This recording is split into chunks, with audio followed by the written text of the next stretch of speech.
Hello everyone, how to do it back with another new video, and in this video I'm going to show you how to add shorten URL shorten extension on your Google Chrome.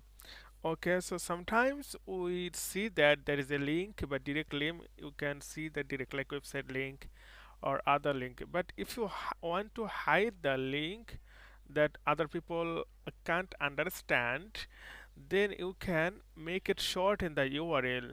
Okay, so this is the really amazing Google Chrome extension.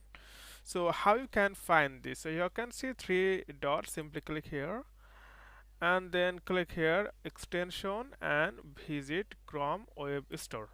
Okay, then this is the home page. So what you need to do now, simply click here search extension and type URL shorten and enter the, so you will get many URL shorten here, but the best, I can say best, t.li, because when you make any URL shorten, then you will get the very tiny link. Okay, so what you need to do, you need to click here add to Chrome and again add extension, and that's it.